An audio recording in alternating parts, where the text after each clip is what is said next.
Comme vous pouvez le constater, ce matin, on va avoir une autre série dans les Proverbes. Mais juste avant d'ouvrir la parole de Dieu, j'aimerais prier. Et j'aimerais prier pour plusieurs éléments, plusieurs choses. Je ne sais pas si vous avez entendu dans les nouvelles ce qui s'est passé au Texas. Il y a une inondation. Il y avait un camp. Et d'après ce que j'ai entendu, c'est un camp chrétien. Jusqu'à aujourd'hui, ce matin, on a trouvé à peu près une cinquantaine de corps. Je ne sais pas si parmi les cinquantaines de corps, les 20 jeunes filles, des adolescents, des enfants, sont parmi eux, ou bien on continue à chercher les 20 autres. Les 20 autres. J'aimerais qu'on prenne un moment pour prier. On va prier surtout pour les parents, pour les gens qui ont été affectés. Regardez ce qui s'est passé pendant qu'on lit le texte. Un parent qui a eu un enfant qui a eu un petit problème. Comment tout le monde a réagi? Mettez-vous à la place de ces gens. Si c'était un de vos enfants, c'est ça arrivé. Tous ces événements doivent montrer que nous ne sommes pas encore chez nous et que nous vivons dans un monde déchu. Il y a des choses qui passent au loin, mais beaucoup de choses vont passer près de nous aussi et probablement vont nous frapper. La Bible nous demande de prier, de pleurer avec ceux qui pleurent, de se réjouir avec ceux qui se réjouissent. C'est notre rôle en tant que chrétien, au lieu de, souvent, moi en premier, on se plaint de ce qui se passe, mais on a une arme efficace qui s'appelle la prière, qu'on néglige souvent. Allons dans la prière, on pense avec ses familles et demande, Seigneur, à Dieu, notre grand Dieu, d'apporter de la consolation dans les cœurs en ce moment.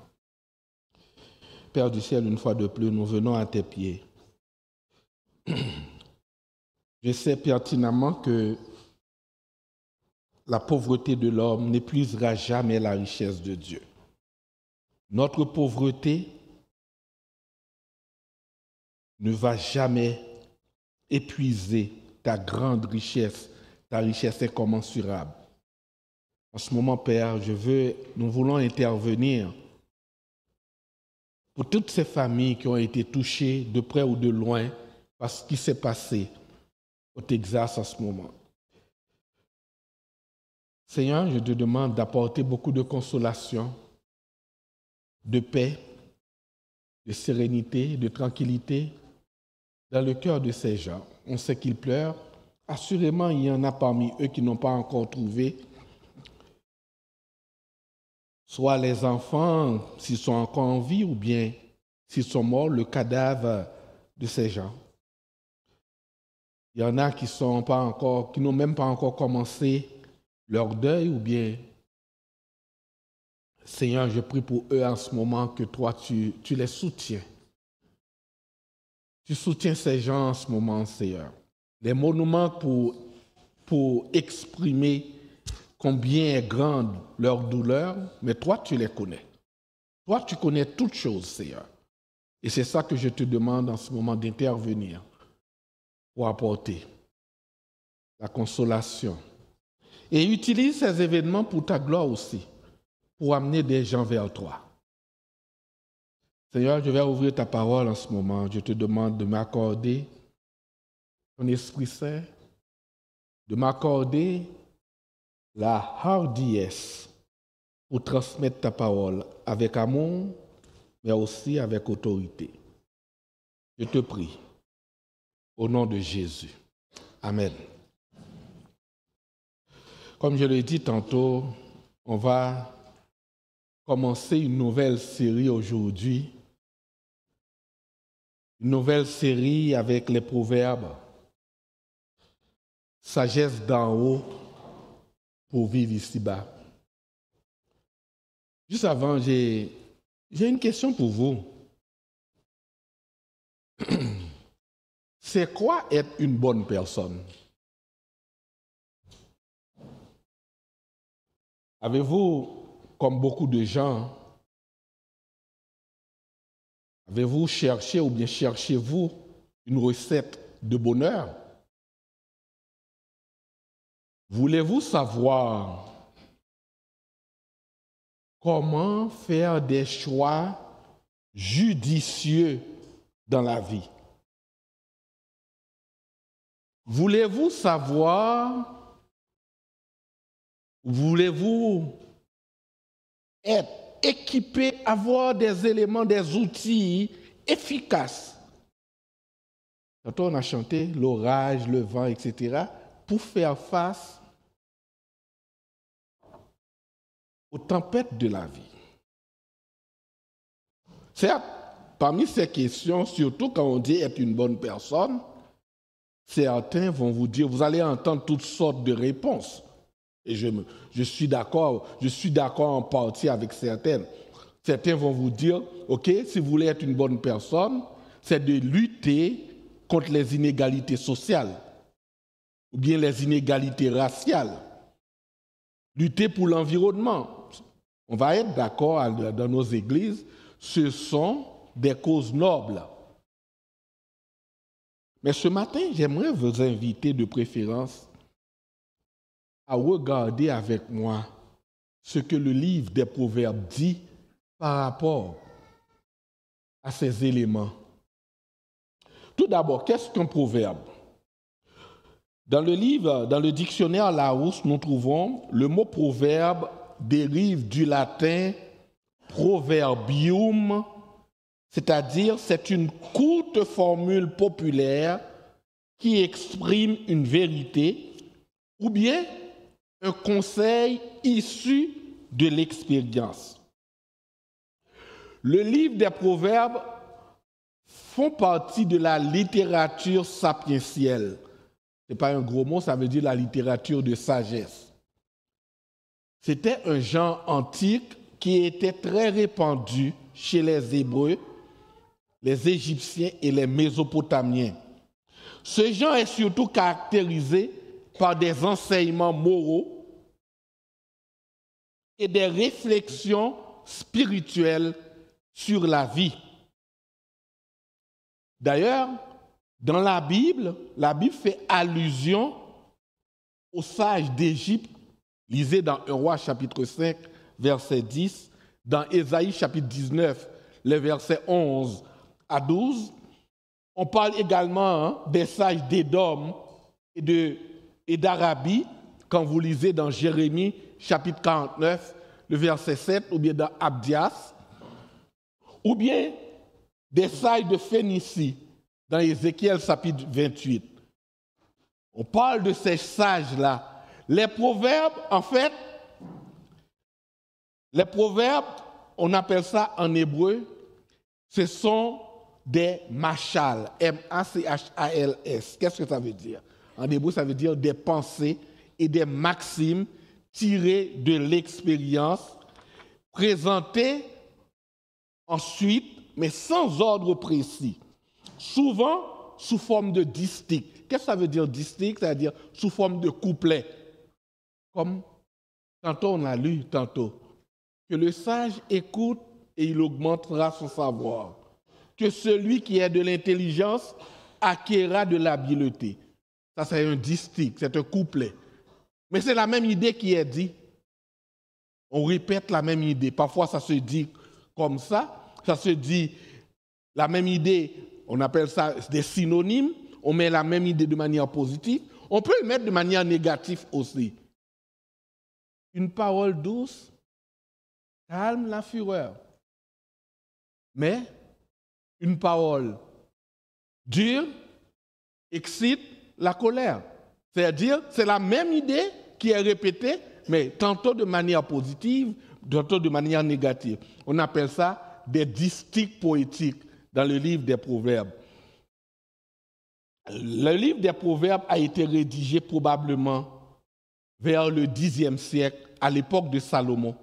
Mais ça a continué au temps d'Ézéchias vers le 8e siècle, et même plus tard, ça s'est continué. Mais le livre des Proverbes n'est pas unique en son genre. Il faut comprendre, dans l'histoire d'Israël, Dieu, dans l'histoire d'Israël, il y avait 3 canaux de révélation. D'après Jérémie, chapitre 18, le verset 18. Vous connaissez les prophètes qui parlent selon ce que Dieu leur a dit de dire, qui parlent selon l'inspiration divine. On connaît déjà les sacrificateurs ou bien les prêtres qui parlent selon ce que la loi dit. Mais il y en avait une autre sorte de révélation qu'on appelle les sages. Les sages, contrairement aux prophètes qui parlent par inspiration divine, ou bien contrairement aux prêtres qui parlent, qui enseignent la loi, les sages basent leur enseignement sur l'observation, sur la réflexion, sur l'expérience humaine. Si vous lisez ces 3 livres, c'est les paroles des sages. Proverbes, l'Ecclésiaste et Job. Ce sont les paroles des sages. Bien que leurs idées ne viennent pas directement des révélations surnaturelles, mais elles sont tout de même considérées comme des révélations de Dieu, comme inspirées, car leur capacité à observer et réfléchir est vue comme un don de Dieu. Et leur savoir est transmis de génération en génération. C'est pourquoi, quand vous lisez les Proverbes, vous allez entendre Salomon dire « mon fils », etc., etc. Ce n'est pas nécessairement le fils de Salomon, c'est comme un maître qui enseigne à ses élèves. Ce matin, nous allons voir à travers le Proverbe, chapitre 1er, 3 éléments. Les versets 1 à 7. Pourquoi acquérir la sagesse? Les versets 8 à 19. Le danger des mauvaises influences. Et les versets 20 à 33, l'appel passionné de la sagesse. Entre chacun de ces éléments, nous allons faire quelques applications et ensuite on fait une conclusion pour terminer. Voyons le premier élément. Pourquoi acquérir la sagesse? Ça, ce sont les 7 premiers versets. Les 7 premiers versets constituent ce qu'on appelle l'introduction ou bien le préambule de tout le livre. Si vous lisez, tantôt notre frère l'a lu, les 7 premiers versets, il y en a 3 éléments qui sortent de ces 7 premiers versets. D'abord, on nous donne qui est le titre du livre et qui est l'auteur. Et ensuite, on nous présente le but du livre et les destinataires. Et finalement, les avantages d'acquérir la sagesse. Si on voit le titre du livre, dès le premier verset, Salomon nous dit « Proverbe de Salomon, fils de David, roi d'Israël ». Mais j'aimerais apporter un bémol ici. Si je parle des psaumes, les psaumes sont dits de David, mais David n'est pas uniquement le seul auteur. David n'est pas le seul auteur des psaumes. Généralement, on dit les psaumes de David. Mais il y en a plus d'un auteur dans les psaumes. Moïse en est un, Salomon en est un, Étan en est un autre, les fils de Corée. Mais on parle des psaumes de David. Mais comme les proverbes, on parle de Salomon comme l'unique et celui qui a contribué, le contributeur. Mais Salomon n'est pas l'unique. Certes, Salomon a joué un rôle important. D'ailleurs, si vous connaissez bien la Bible, vous savez que Dieu avait donné la sagesse à Salomon. Quand nous lisons dans 1 Roi 5, les versets 9, 10 et 12 à 13, nous trouvons que Dieu donna de la sagesse à Salomon.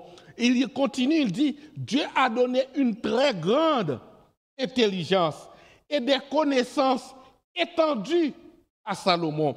Le texte continue pour nous dire, Salomon a prononcé 3000 proverbes et ses chants sont au nombre de 1005.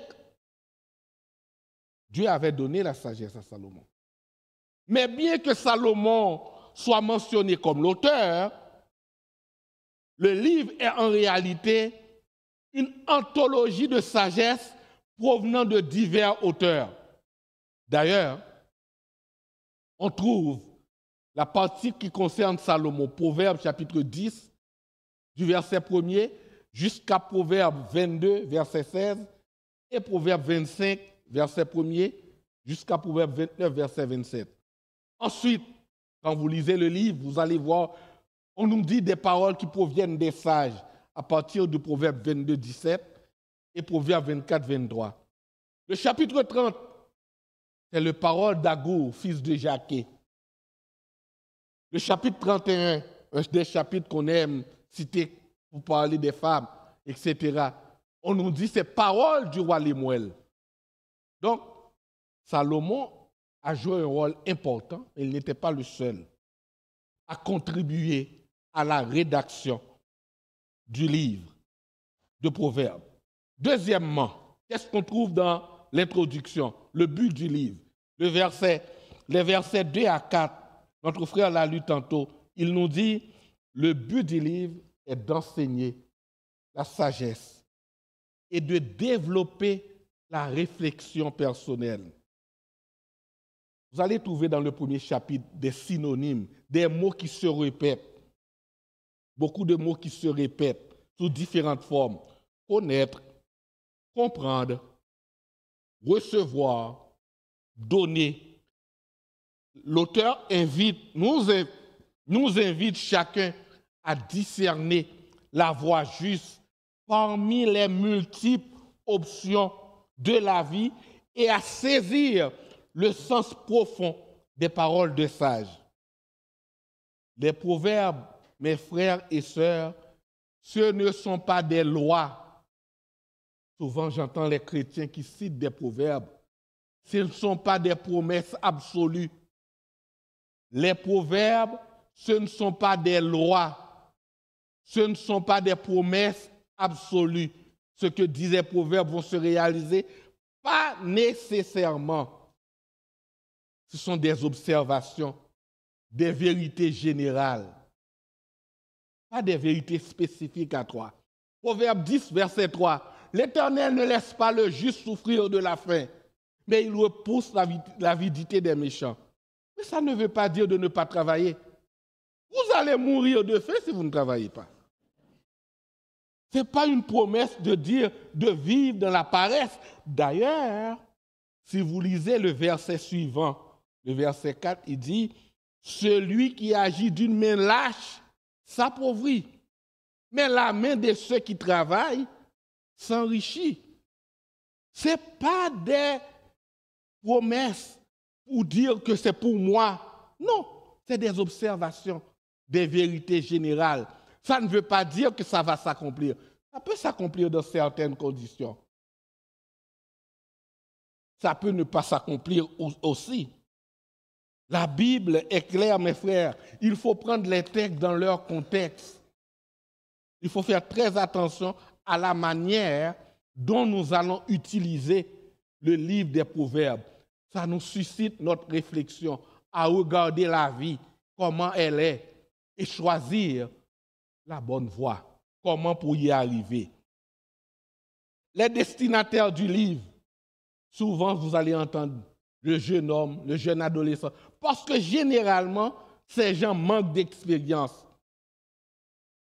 Le livre s'adresse autant aux débutants qu'à ceux qui en ont des expériences, aux personnes expérimentées. Tantôt dans le chapitre 1, que le jeune homme écoute, et ensuite ils disent que le sage aussi écoute. Et qu'est-ce qui va y arriver? Il augmentera son savoir. Le livre s'adresse à tout le monde. Qui que vous soyez sans expérience, que vous avez déjà des expériences, ça s'adresse à vous pour comprendre, pour mieux comprendre la vie et pour faire de bons choix. Et également, vous voyez dans les versets d'après, l'auteur continue à utiliser les mêmes synonymes. Que le sage écoute et il augmente son savoir. Que celui qui est intelligent acquérera de l'habileté pour comprendre les proverbes et les sentences, les synonymes, des paroles des sages et leurs énigmes. Des synonymes. Il répète la même chose, mais sous une autre forme, juste pour attirer notre attention. Pour que ça, il faut comprendre, au départ, on n'avait pas des... Ce n'est pas tout le monde non, qui avait une Bible au départ. C'est pour cela que dans la Bible, il y a beaucoup de répétitions. Pour que ça reste dans notre mémoire. Beaucoup de répétitions. Et c'est ce que fait aussi le livre des Proverbes, sous une forme plus ou moins poétique. Ou pas plus ou moins poétique, sous une forme poétique. Il fait pour que ça rentre. Écouter, recevoir l'instruction, etc. Et finalement, voilà la base du livre. Pourquoi écouter? Pourquoi toutes ces choses? C'est la base du livre, c'est pour acquérir la sagesse. Et qu'est-ce que la sagesse? Le livre nous le dit. La crainte de l'Éternel est le commencement de la sagesse. Bon, là, il faut parler, c'est quoi la crainte de l'Éternel? Parce que souvent, en français, crainte et peur sont synonymes. La Bible ne parle pas d'avoir peur de l'Éternel. D'ailleurs, une des promesses de l'Éternel, c'est que l'Éternel nous dit « Rien ne peut nous séparer de son amour ». L'Éternel nous dit qu'il ne va jamais nous laisser tomber. Jésus lui-même nous dit « Je suis avec vous tous les jours jusqu'à la fin du monde ». On ne parle pas de peur de l'Éternel, mais de la crainte de l'Éternel. Et qu'est-ce que ça veut dire la crainte de l'Éternel? C'est un fort respect. C'est pour cela tantôt, dans le repas du Seigneur, je parle de respect.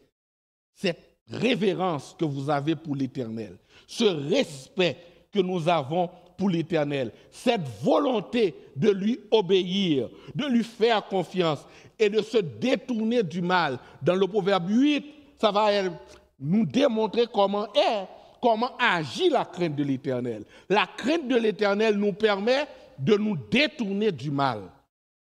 Et c'est cette crainte-là que toi et moi, nous devons cultiver en nous. Cette crainte-là, cette révérence-là, qui influence profondément notre attitude, notre comportement, notre façon de vivre. Cette crainte-là qui nous aide à discerner qu'est-ce que Dieu veut dans cette circonstance. Ce qu'on m'offre, est-ce que ça plaît à Dieu? Ce que lui, il m'a dit de faire, est-ce que ça convient à la parole de Dieu?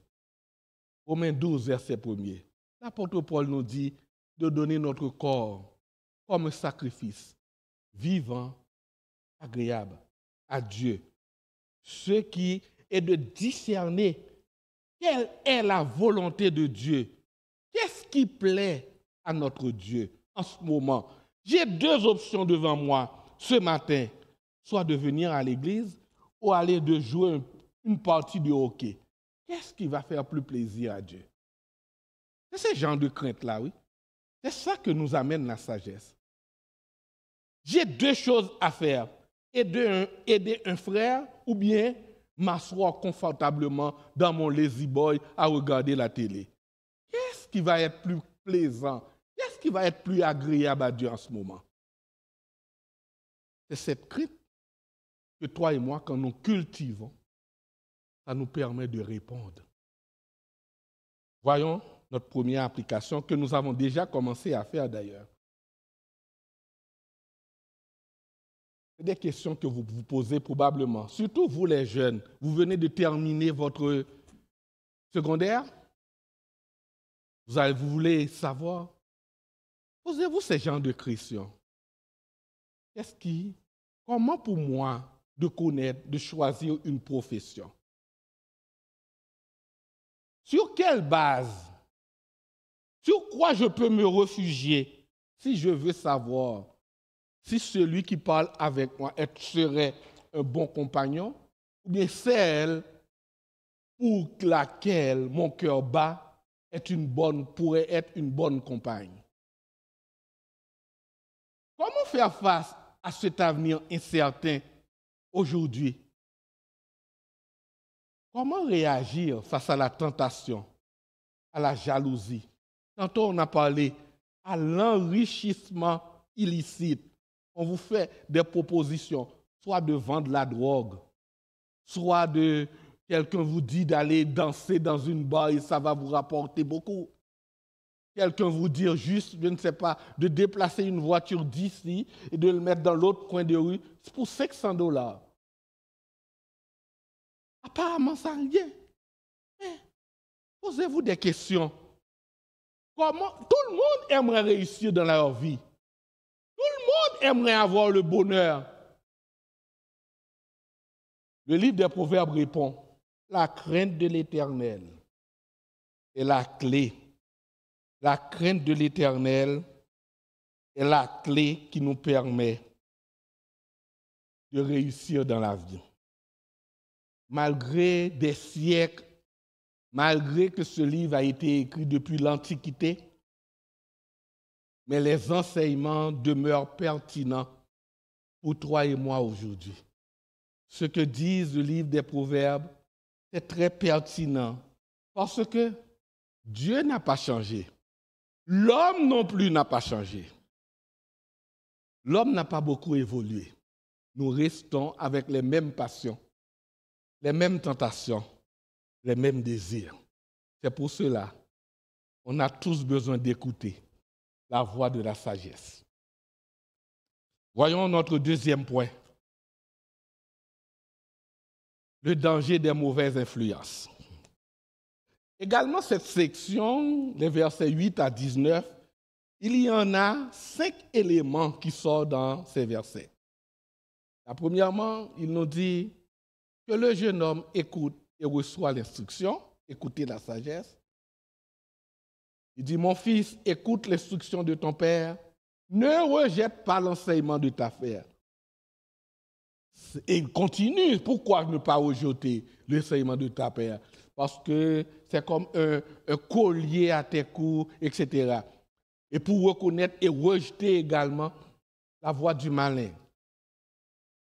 Dans le texte, il dit, mon fils, si des pécheurs veulent te séduire, etc., résistez aux propositions, aux mauvaises propositions. Détourne-toi, mon fils, passe outre, évitez les mauvais chemins. Quelle est la voie, etc. Apprendre à discerner la voie du mal. Ces 5 points se retrouvent dans ces versets de 8 à 19. D'abord, cette section permet de mettre en garde contre les stratégies du mal. Savez-vous, c'est quoi l'arme principale de l'adversaire? C'est la tentation. Malheureusement, dans le monde évangélique, toi et moi, nous continuons à dire les mêmes choses qu'Adam. C'est pour montrer que nous n'avons pas beaucoup évolué. Quand quelque chose nous arrive, on dit que c'est le diable qui nous a fait. Mais la Bible n'enseigne pas ça. Le diable est le grand tentateur. Il nous incite à faire le mal. La tentation n'est pas un péché. Et j'aimerais insister là-dessus. La tentation en elle-même n'est pas un péché. Mais la tentation mène au péché si on y cède. Jacques chapitre 1er, les versets 14 à 15.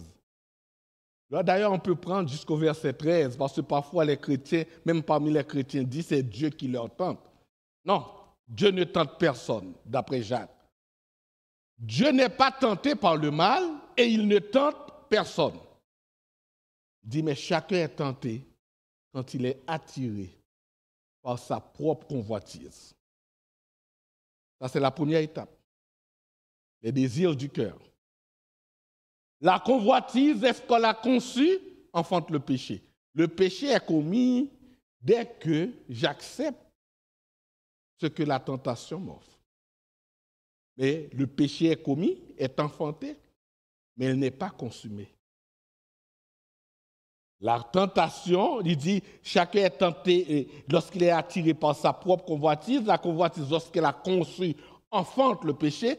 Et le péché consommé conduit à la mort. C'est la même chose que Salomon enseigne ce matin quand il nous dit d'avoir une écoute active, de recevoir l'instruction que nous donne la sagesse. L'écoute active, je t'appelle à écouter, constitue le cœur du message du livre des Proverbes. Et ça revient constamment à chaque fois qu'on va donner une nouvelle instruction. La véritable écoute, tout comme la connaissance authentique, dépasse l'intellect. Elle transforme la vie lorsqu'elle touche le cœur et influence les comportements. Dans le psaume 119, le psaume 119, le verset 9, le psalmiste posait les mêmes questions. Comment le jeune homme rendra-t-il pur son sentier? Comment? En observant ta parole, en observant la parole de l'Éternel. Autrefois, en français, on faisait une différence entre entendre et écouter. Maintenant, on ne fait plus cette différence. Quand on parle d'écouter, ça veut dire le cœur est en action. On reçoit ou met en pratique. Ce passage également met en évidence un choix crucial que chacun de nous pourrait être confronté. C'est quoi le choix? Suivre la voie de la sagesse ou bien celle de la folie? Obéir à Dieu ou bien vivre selon ses propres désirs? Le texte continue dans le verset 10. Le verset 10 nous apprend à rejeter. C'est ça qui est important. Quand on acquiert la sagesse, ça nous aide à rejeter l'appel du méchant, l'appel du mal. Et parfois, d'après le texte, ils disent, mon fils, si des pécheurs veulent te séduire, mais parfois c'est mon cœur. Ce n'est pas toujours des gens qui nous offrent. Parfois, c'est notre propre cœur qui nous offre des choses. D'ailleurs, je vous invite à lire Marc, quand on avait notre série dans Marc 7, les versets 21 à 22. Jésus lui dit, c'est du cœur que sortent les adultères, les meurtres, les mauvaises pensées, etc. Parfois, c'est notre cœur qui nous offre des choses. C'est le cœur qui nous pousse à agir. C'est le cœur qui nous aide, qui nous pousse, qui nous incite à mentir, à voler, à faire du mal aux autres. Ensuite, le verset 11 à 14 nous montre comment la tentation peut être... C'est-à-dire, ce qui est séduisant, ce qui est bien dans la tentation, ou du moins ce qui est mal dans la tentation, ou bien ce qui nous attire dans la tentation, c'est l'offre. C'est ce que la tentation offre. Dans le texte qu'on a vu dans le texte qu'on a vu ce matin, tu auras ta part avec nous. Il y a un symbole d'appartenance. Tu auras une bourse pour nous tous, la richesse. Il y a la puissance. C'est ça qu'on nous donne. C'est ça qu'on nous offre. Allez demander, malheureusement, aux jeunes hommes, aux jeunes qui s'engagent dans les gangs de rue. Viens, on va être une famille. C'est ce qu'on leur dit. C'est une famille. Tu veux appartenir à un groupe. Tu veux être dans ce groupe-là. Tu veux être comme eux. On s'habille comme tout le monde. C'est ça. C'est ce qui arrive dans la tentation. C'est ce qu'on offre. Et c'est cela que c'est difficile. Et ce sont tous des leurres qui masquent la véritable nature du mal. Personne ne va essayer de vous séduire pour dire ce que je vais faire, c'est du mal. Non, non. Au contraire, c'est du bien. C'est du bien. C'est normal. Tout le monde le fait. Pourquoi pas toi? Tu seras riche. Beaucoup d'argent. Tu gagnes en 1 heure beaucoup d'argent. Demandez aux jeunes filles, malheureusement, qui ont été pris dans la spirale de la prostitution. Ils vont vous dire la première semaine, $15 000, $10 000. dans une première semaine. Comme ça. C'est ce qu'on vous offre. La tentation est humaine. C'est l'homme qui essaie de vous garder, de vous prendre dans ce filet. Paul dit dans 1 Corinthiens chapitre 10, le verset 13, « Aucune tentation ne vous est survenue qui n'ait été humaine. Et Dieu qui est fidèle ne permettra pas que vous soyez tentés au-delà de vos forces. Mais avec la tentation, il préparera aussi le moyen d'en sortir, afin que vous puissiez la supporter. » Dieu regarde le cœur. Dieu regarde notre cœur. Si vous voulez résister, Dieu va vous donner la force. C'est ce qu'il dit dans sa parole. Si vous voulez faire du bien et ne pas faire le mal, Dieu va vous envoyer son esprit. Son esprit et sa force pour supporter.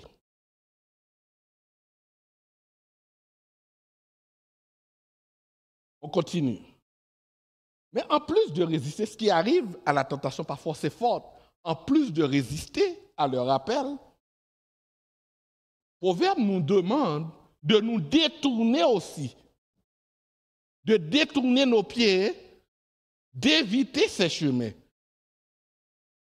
Jeunes chrétiens, je peux vous dire que je lisais la parole de Dieu, j'enseignais la parole de Dieu. J'avais une amie, on était juste amis, on s'est rencontrés, et je pense que c'était dans une école professionnelle. Mais chaque après-midi, chaque fois que je vais travailler, j'ai passé la voir. Elle était toujours seule chez elle. Quelqu'un m'avait dit qu'elle est attirée par moi. Chaque fois, j'ai passé chez elle. Et après, j'ai beaucoup de combats à rester cesser avec Dieu, à rester honnête. À un certain moment, je vais passer chez elle. Je viens de lire, et chaque jour, je lis le livre des Proverbes. C'est comme une voix de l'intérieur qui me dit, c'est pas seulement résister, mais c'est de détourner. C'est vrai. Et c'est comme de l'intérieur. C'est pas seulement résister, mais ça consiste aussi à te détourner. Pourquoi? Qu'est-ce que tu vas gagner à chaque jour? Tu vas aller chez elle. Viens. J'arrête d'y aller. Parfois, ça arrive. C'est pas uniquement non, de ne pas de résister à ce que le groupe vous offre. C'est d'arrêter aussi d'aller dans ce groupe. C'est de ne pas continuer à être dans ce groupe. Parce qu'à un certain moment, ça va être difficile. C'est ça que nous dit le livre des Proverbes. Le péché ne se commet pas toujours de manière impulsive. Le péché s'accomplit de manière successive. Successive. Rappelez-vous du psaume 1er. Le psaume 1er. Heureux l'homme qui ne marche pas selon le conseil des méchants. Ça, c'est une première étape. La deuxième étape. Qui ne s'arrête pas sur la voie des pécheurs. Ça, c'est la dernière. Et qui ne s'assied pas en compagnie des moqueurs. Ça s'appelle en littérature, en poésie, ça s'appelle la gradation. La gradation, c'est une succession d'événements. Une succession d'événements qui mènent soit vers quelque chose de bien ou bien vers le mal. Dans le livre des Proverbes, c'est la même chose dans le chapitre 1 qu'on a vu. Si des pécheurs veulent te séduire, ne te laisse pas gagner. S'il vient dire, viens avec nous. Tu vois, maintenant, c'est plus de parler, c'est des actions. On vient, viens avec nous. Tendons des pièges. On fait des actions. Maintenant, c'est plus la parole. On fait des actions. Et c'était la même chose dans Jacques, qu'on a lu tantôt. La convoitise, on nourrit la convoitise et après on passe à l'action. Quand c'est ce qu'on nous avait toujours enseigné à Revenu Canada. C'est ce qu'on nous a enseigné. Vous connaissez cette expression? L'occasion fait le larron. Généralement, il y a trois choses qui marchent ensemble avec le crime. L'occasion, le mobile et la capacité. Ces trois choses marchent ensemble. Tu as l'occasion, tu as un mobile, soit tu as besoin d'argent, soit la jalousie, soit tu envies ce que les autres possèdent. Il y a quelque chose. Et tu as la capacité. Parfois, tu as les deux, mais tu manques la capacité. Quelqu'un qui n'a pas de main, qui est paralysé, il peut avoir ça, mais il ne peut pas commettre le crime. Mais généralement, on vous enseigne. C'est l'occasion, faites-le à la honte. Il faut faire très attention. Parfois, faites attention, c'est aussi d'éviter le mal. Et finalement, le texte nous dit apprendre à discerner la voie du mal. Jésus enseigne dans Matthieu 7, versets 13 à 14. Jésus enseigne. Il dit, entrez par la porte étroite, car large est la porte, spacieux le chemin qui mène à la perdition. Et il dit, il y en a beaucoup qui rentrent par là. Mais étroite est la porte, resserrez le chemin qui mène à la vie. Il y en a peu qui les trouvent. Le problème qui arrive dans notre monde, le fait de gagner le monde et de perdre son âme sont deux choses inéluctablement liées. Si vous voulez gagner le monde, c'est difficile de plaire au Seigneur. Si vous voulez de gagner le monde, c'est difficile de rester honnête.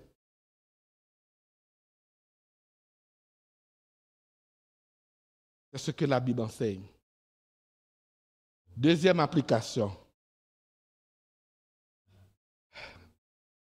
C'est une sagesse aussi de savoir identifier les personnes ou les situations qui nous éloignent de nos convictions, même de manière subtile.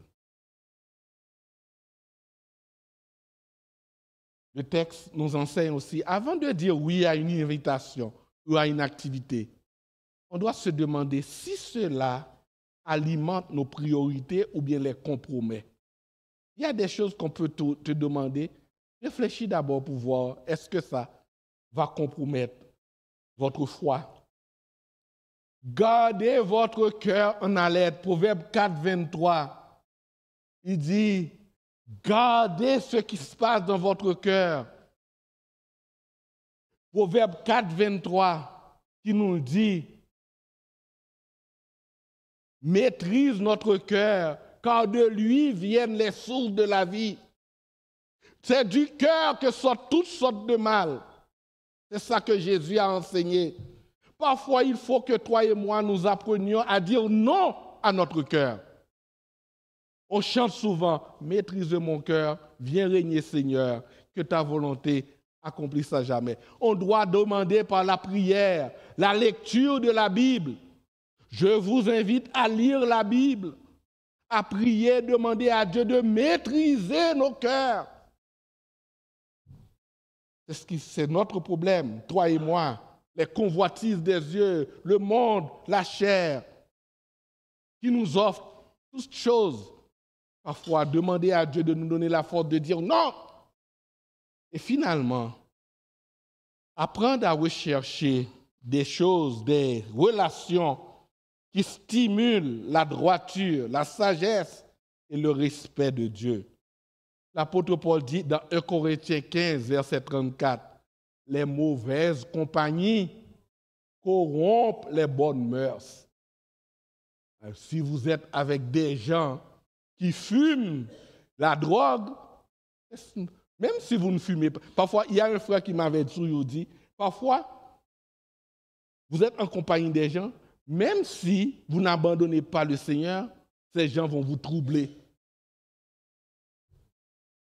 Parfois, vous ne commettez pas un péché, mais à la fin, vous êtes troublé dans votre foi.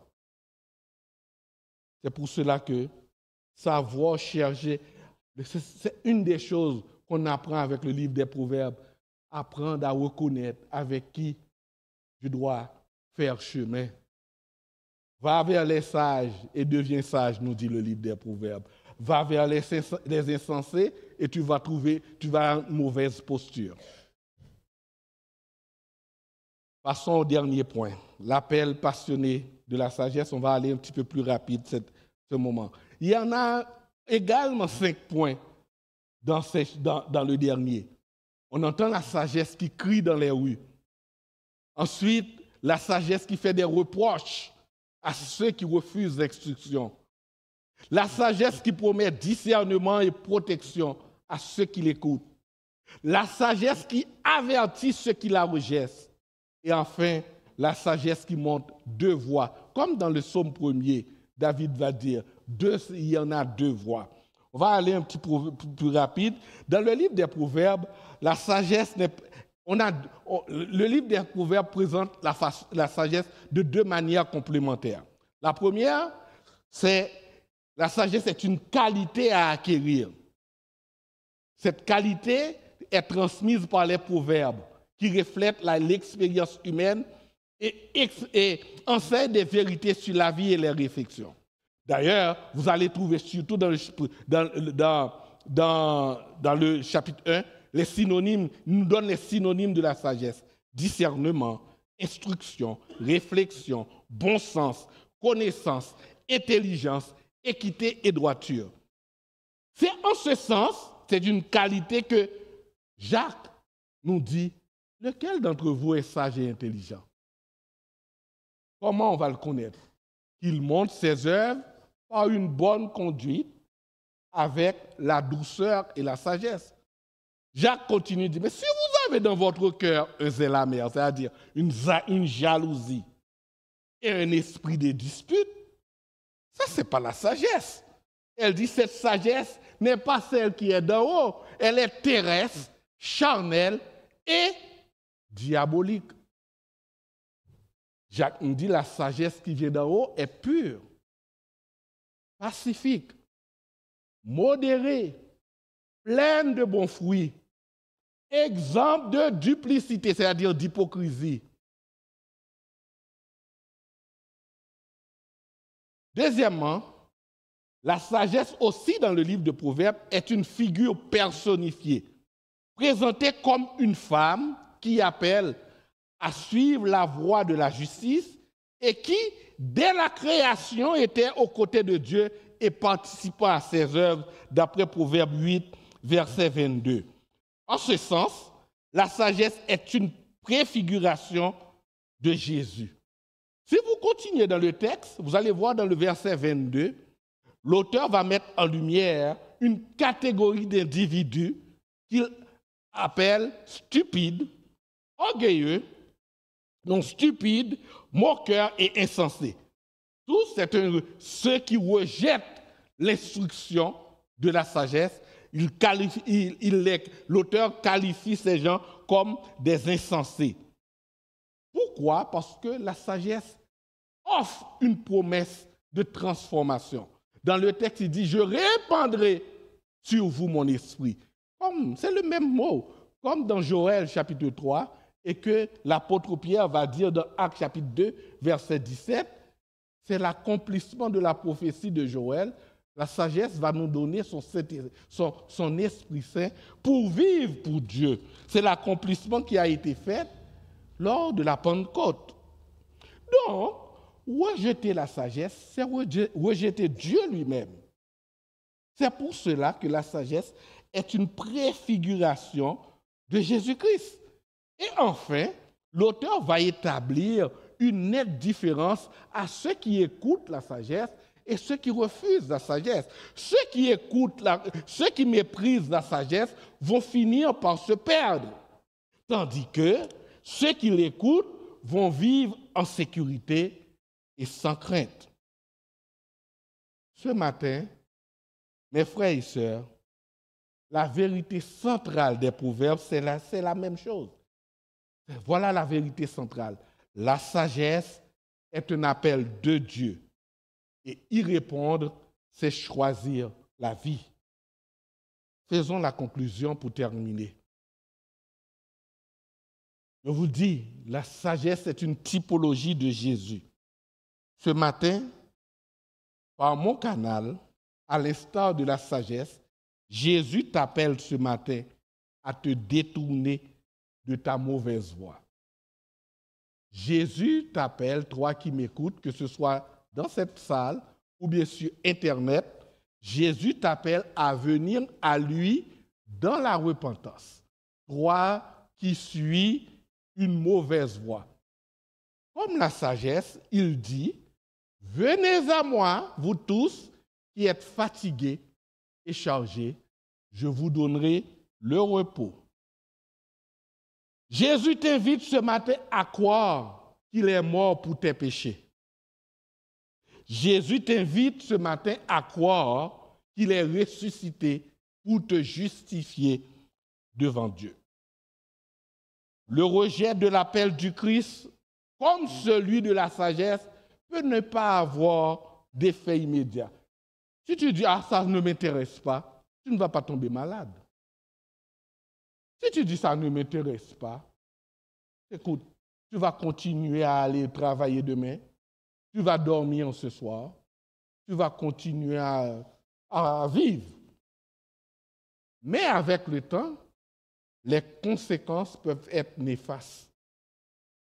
Chaque décision que vous prenez ce matin vous oriente soit vers la vie ou la ruine.